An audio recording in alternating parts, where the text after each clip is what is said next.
I thought I'd do a recording here to explain an analogy I made on Guy Swan's Roundtable podcast a few weeks ago, where I was telling people to not be scared to come in the basement and take a look at the way this beautiful machine operates when it's resolving hard forks and soft forks and chain splits and all that.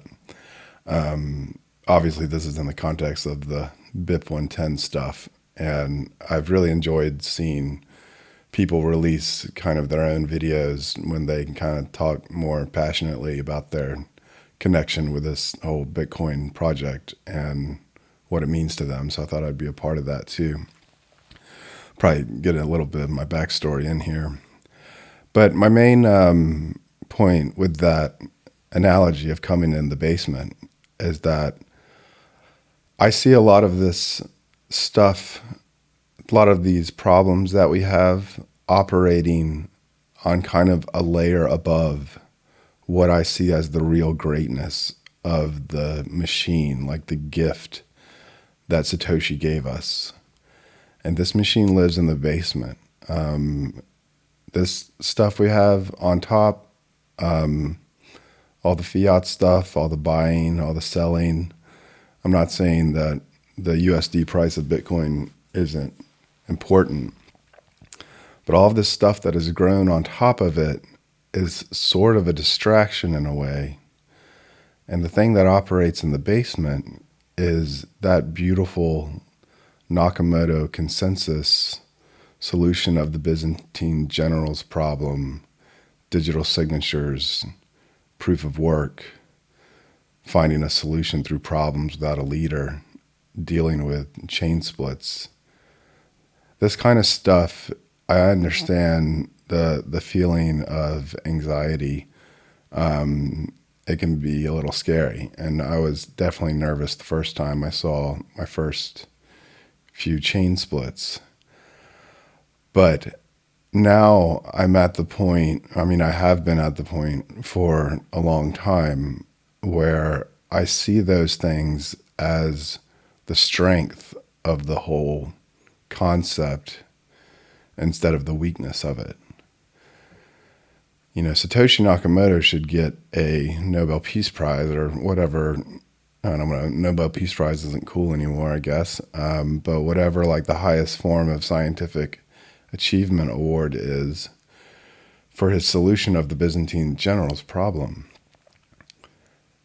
It's a completely new kind of way to make yourself forward, to go forward in this noisy, decentralized path where there's no clear leader and come to a consensus on something.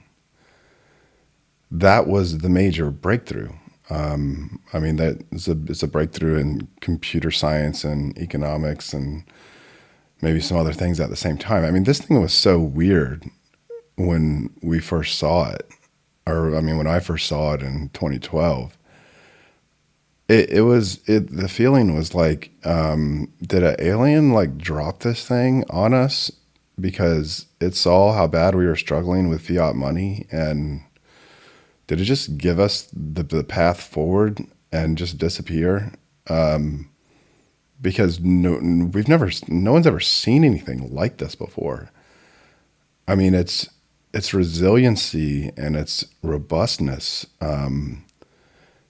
It's astonishing, and it's absolutely a Pandora's box that is not going away. This is it. This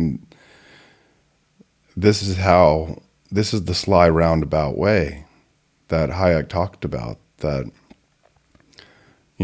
how we take money out of the hands of the government. And the thing about that, the beauty of those mechanisms that I was talking about before, is that chain splits and soft forks and hard forks, that's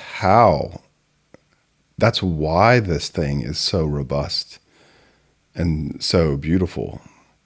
It's not beautiful because it can stay on one single chain and never have a split. and never recover from it, and never have a contentious soft fork, and never have a hard fork, that's not why this thing is great. That's not why this thing is world changing.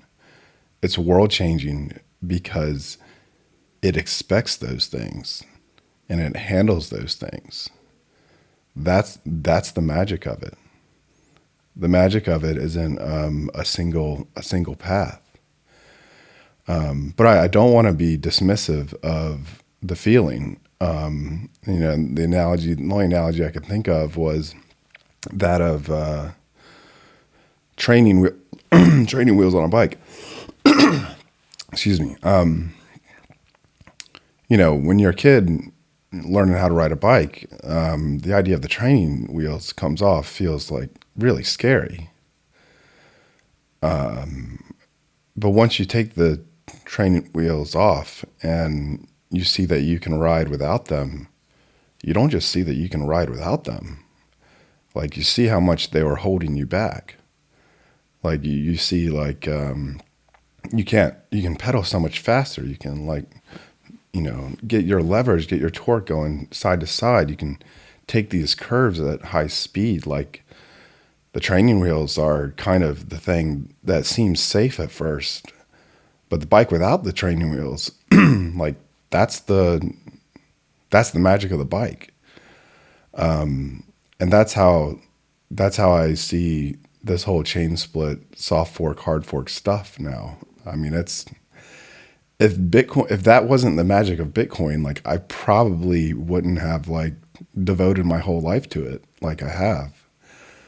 I did think of another analogy. If you're not into bikes, more into video games, Mario Kart. It's like the only video game I play.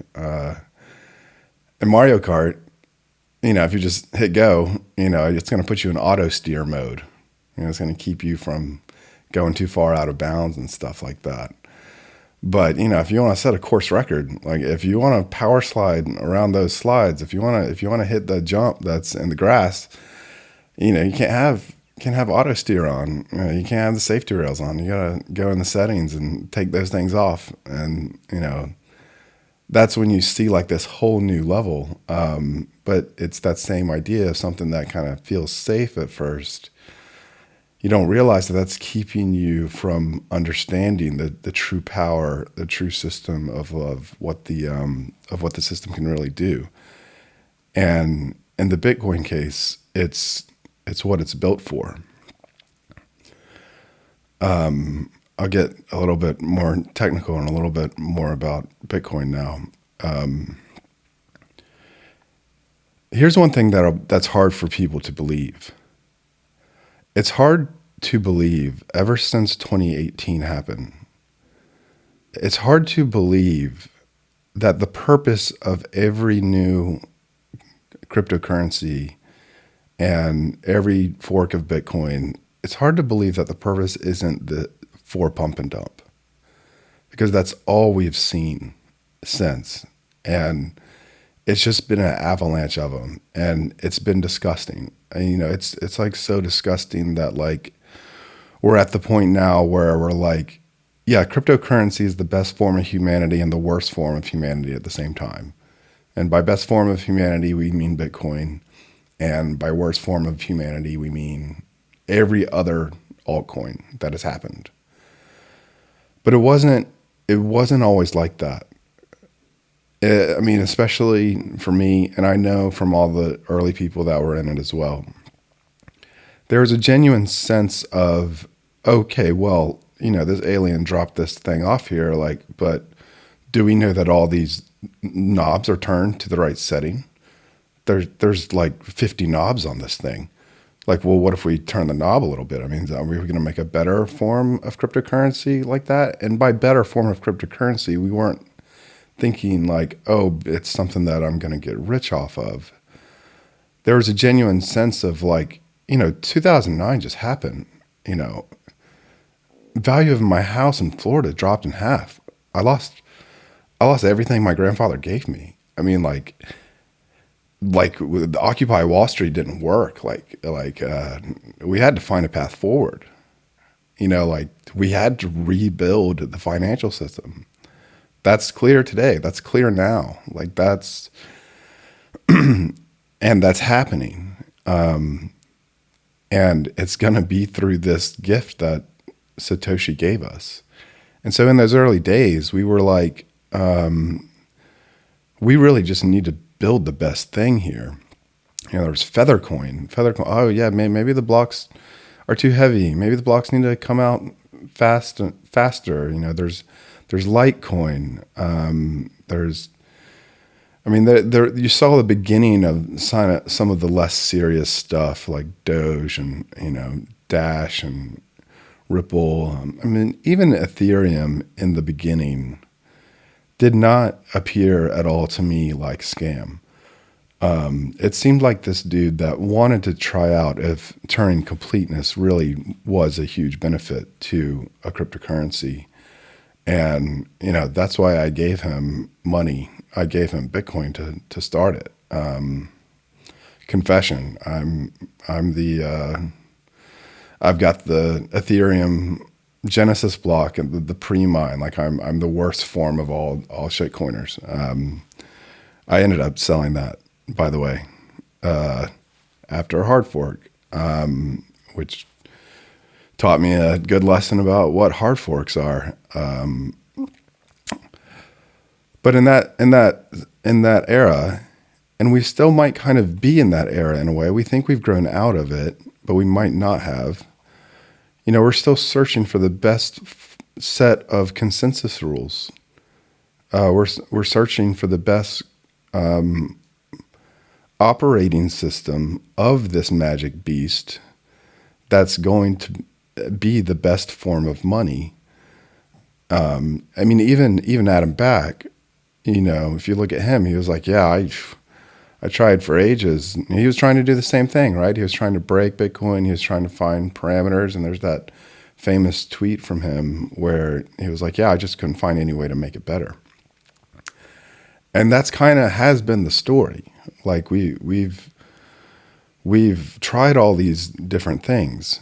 And no one has really found anything to make Bitcoin so substantially better that it overcomes the advantages you have when you're starting from the Genesis block and you have the longest chain back to the beginning and you have the most hash.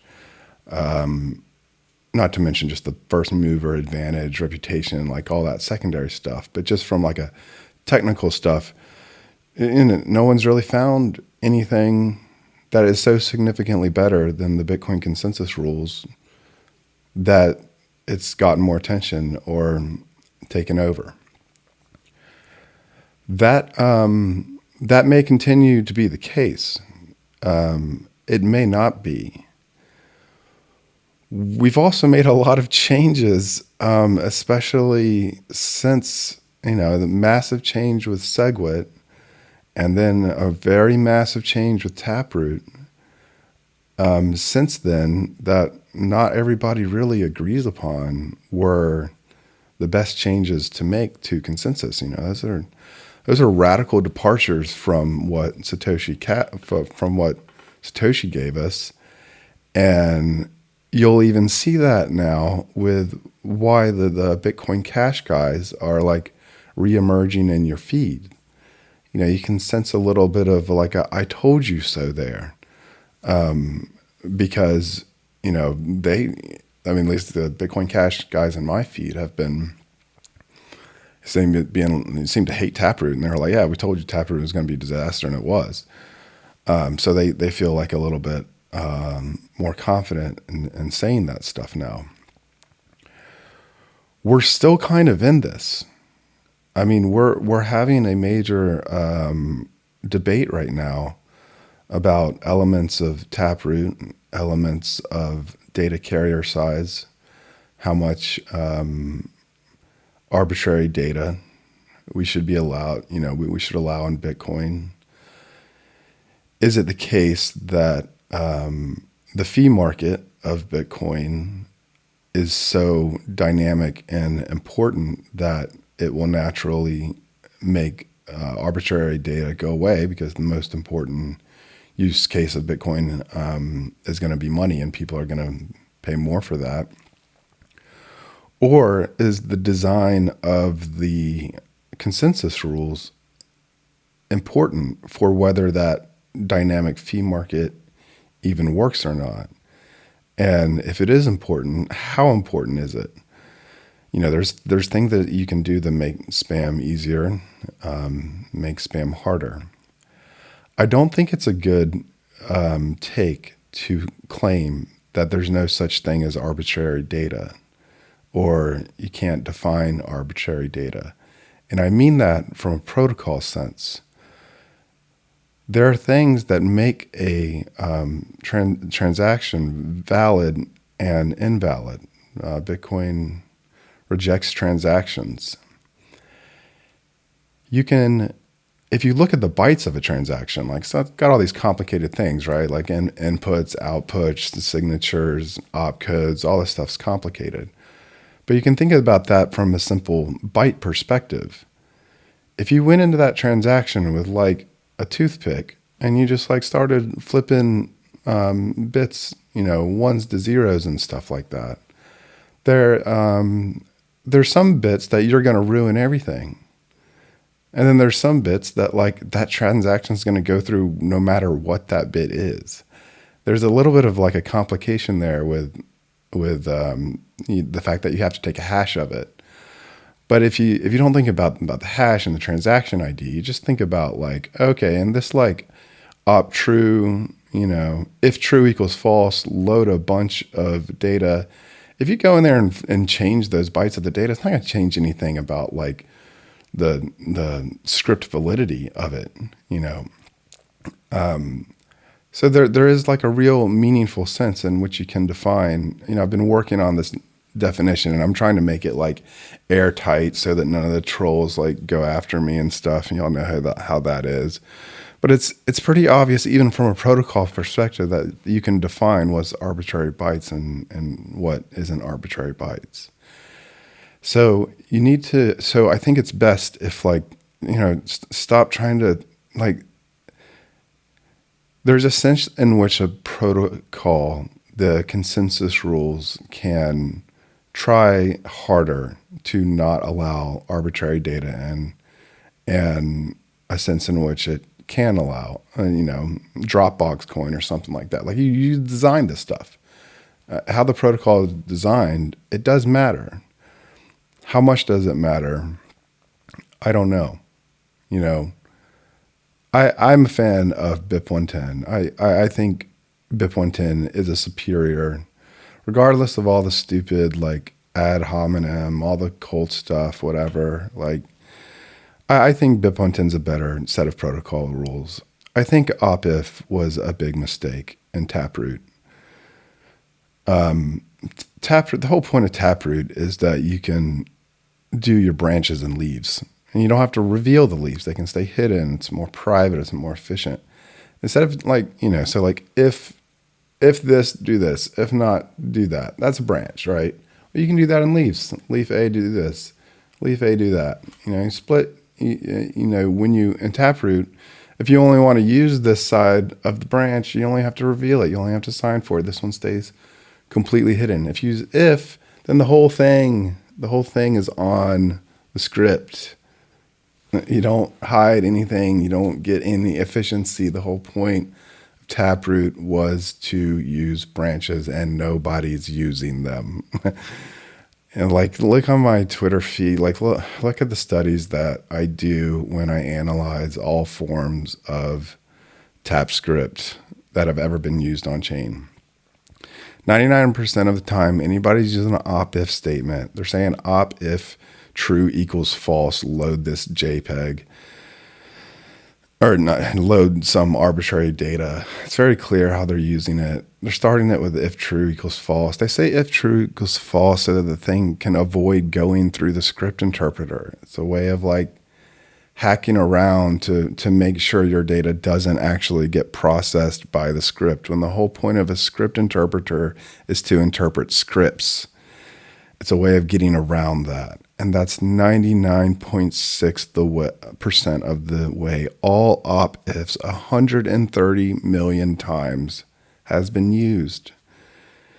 I don't buy the thing about it freezing UTXOs. Nunchuck and some people will say like, okay, I guess maybe we could have done leaves, but I guess we'd have to change that a lot. And okay, wait, maybe I can find this one tiny use case where opif is actually used instead of leaf. It's like 1 tiny percent more efficient than using a leaf, like than some crazy case that like nobody uses. Or what if like some users like don't update their nunchuck and they continue to use this crazy like opif mini script stuff because mini script didn't update. And what if there's some people that are using that super advanced stuff and they just don't know about BIP 110 and they didn't update? And it's like, come on, man, like that's what are you talking about? Who are you talking about? Like, is that been on chain? Like, even in that case, let's give them the benefit of the doubt. Let's say there is somebody like that. Is that one person? The fact that they might burn their coins in the future because they didn't know that opcodes had changed. It's not like we have a ton of people doing this. Should the entire like experiment of humanity discovering fire be reliant upon this person that didn't want to update their software or didn't? Oh wait, that one person like might burn their own coins. If you're looking at this from a moral and like legal, ethical view about confiscation, that's even more clear. All those transactions are grandfathered in by BIP 110. No one's coins are being confiscated. You have to actively send your coins to an address that doesn't work anymore, and for that to not work, you have to burn those coins. No one's taking away those coins from you. So it's not confiscation. We've removed opcodes before. Things that that used to be valid in Bitcoin before are not invalid anymore. And, there used to be a op multiplication. I mean, like this is how crazy conservative Satoshi was. You're not allowed to multiply in Bitcoin script. He removed op mul. You can op add, but you can't op multiply because he thought there was some vulnerabilities in there. He removed it.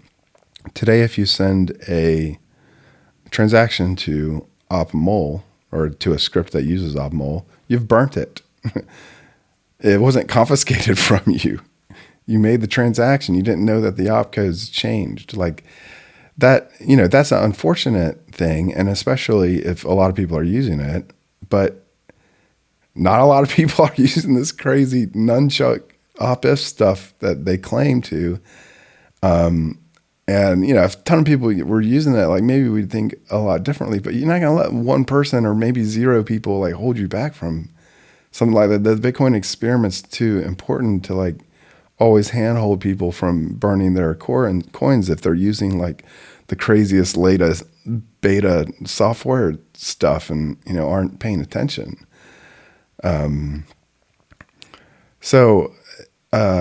I think overall BIP 110 has the better set of consensus rules.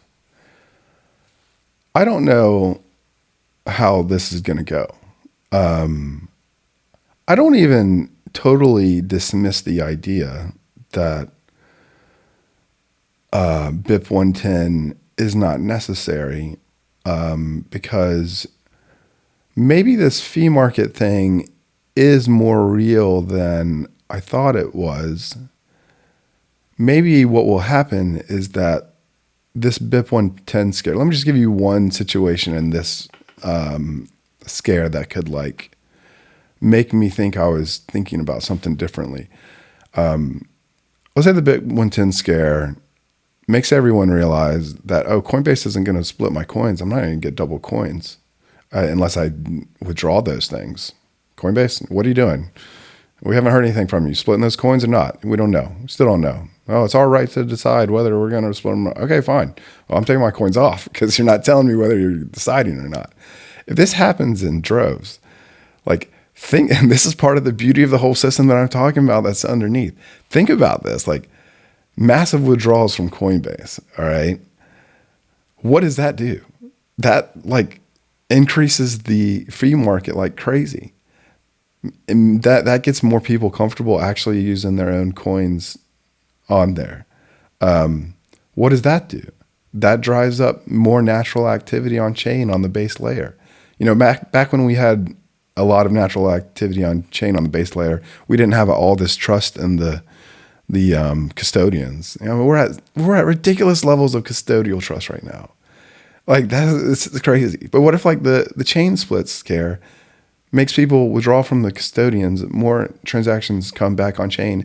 That changes the fee market behavior. And then fees actually start disincentivizing spam like the core supporters say it should. Maybe that happens. Guess why that happened? Because there was a chain split. Because there was a chain split scare. That having like a contentious chain split every few years. It's not just that I'm not scared of that. It's like, no, that's kind of healthy. Like that's how the machine works. The machine kind of wants chain splits. Even if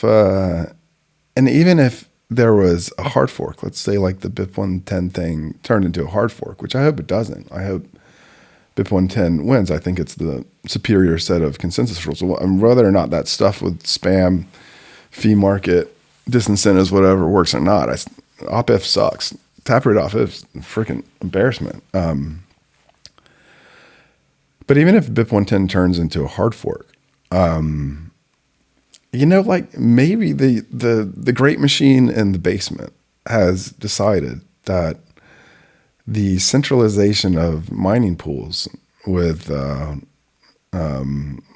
mining pools controlling everything is sort of beyond repair.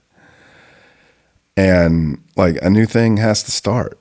I mean, not like a new Genesis block thing, but like a new fork of Bitcoin has to happen. We haven't seen any kind of faith in any kind of fork in Bitcoin before. Bitcoin Cash was, I guess, the only serious one, but there's like 2 megabyte blocks, and the fact that it was kind of the people supporting it weren't like the grassroots real people. They were just kind of BC people were the only ones supporting it, and you know, kind of didn't work out too well. Bitcoin Diamond, Bitcoin Gold, whatever all the other ones were, like those just seemed like ways for people to make money. So yeah, there's not a lot of hope in forks off of Bitcoin, but it doesn't mean they shouldn't be tried every once in a while, just to see if like maybe you want to work one day. I mean, of course, like if there's a fork off of legacy Bitcoin, of course, what's going to happen is that the people that want to spike the ball are going to sell down the other coin to oblivion, and they're going to claim that the other people don't have conviction because they're not like getting rid of all their, legacy coins for the fork coin.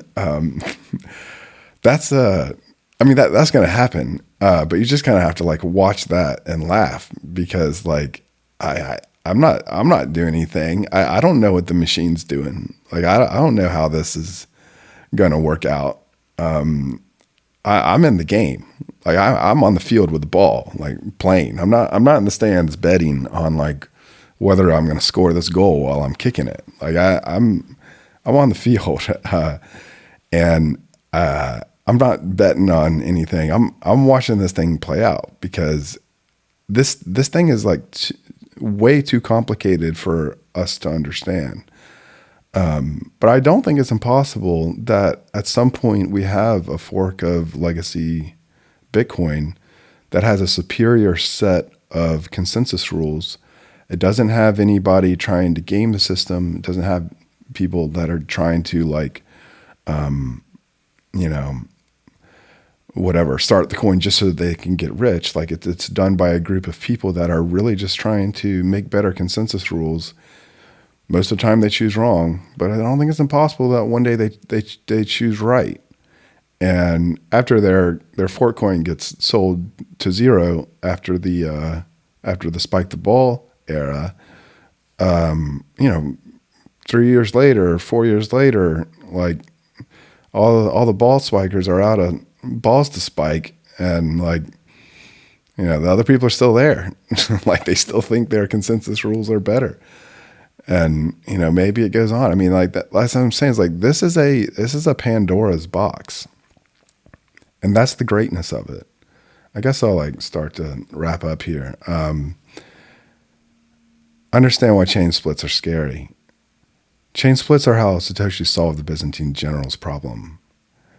The world that he's entered us into is a bright new future. We've discovered fire. We've been given the airplane. This form of money, this technology, this machine in the basement is going to win. It is going to kill fiat money. This is the greatest source of honesty on a macro level the world has ever seen. It's so transparent. It's so resilient. It's built for soft forks. It's built for chain splits. It's built for hard forks. It's the strength, not the weakness. So that's what I mean by this. And just wanted to give y'all my perspective on that.